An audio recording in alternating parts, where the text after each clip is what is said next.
Comfort is the slowest poison. It tastes sweet at first, but it kills your hunger for life one silent drop at a time. That's where our story begins. Not with triumph, not with glory, but with a young fox who had mastered the art of safety. The fox lived in a quiet valley surrounded by familiar trees and predictable streams. Every path was known, every scent mapped out, every risk avoided. He was clever, at least that's what he told himself.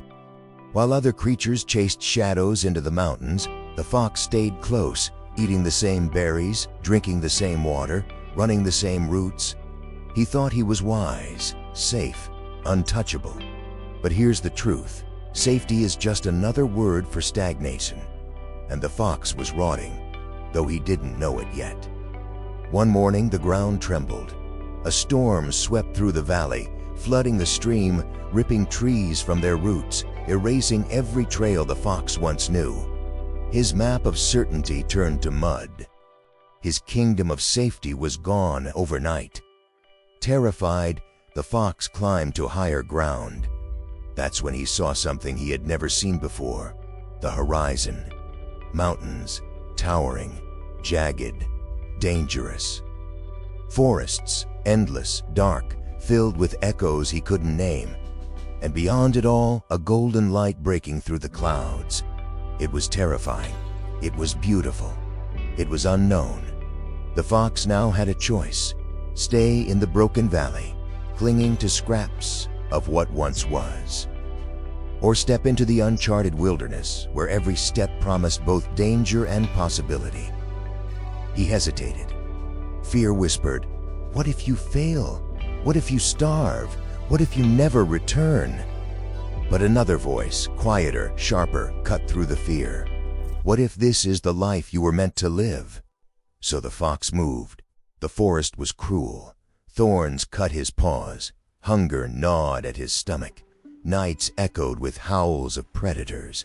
But with every scar he grew sharper. With every mistake he grew faster. With every fear faced he grew stronger. He discovered fruits richer than any berry from his valley. Streams colder, cleaner, more refreshing than he'd ever tasted. He learned new ways to hunt, to hide, to thrive. The fox was no longer surviving. He was awakening. One night, while climbing a ridge, exhausted and bleeding, the fox almost gave up. He looked back at the valley far below and thought, "Maybe I was foolish. Maybe safety was enough."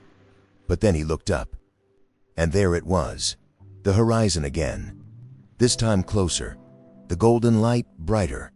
And in that moment, he realized the truth. Growth is not born in safety. It is forged in uncertainty. The unknown was not his enemy. It was his teacher. You and I were no different from that fox. We cling to comfort zones like they're kingdoms. The familiar job, the predictable routine, the safe relationships. But here's the raw truth. Everything you want, wealth, strength, freedom, adventure, lives outside that comfort. You'll never build resilience by hiding from storms. You'll never taste greatness by eating the same safe berries every day. Life doesn't reward the cautious. It rewards the brave. The ones willing to stumble, bleed, and risk looking foolish on the way to something greater. Think about it. You want financial freedom? You'll need to risk failure in business or investment. You want deep love? You'll need to risk heartbreak. You want adventure? You'll need to risk leaving behind the safe valley of your routines. Yes, the unknown is brutal. But it's also where you will find the version of yourself you've been searching for. The fox never returned to his old valley. Why would he? He had tasted the horizon. He had become something more. And you? You're standing on your own ridge right now. Behind you is safety. In front of you is the unknown. Step forward. Don't wait for a storm to force you. Don't wait until life rips away your safety net. Choose it now, because comfort is the slowest poison. And the antidote? It's simple. Embrace the unknown, walk toward it, and let it make you unstoppable.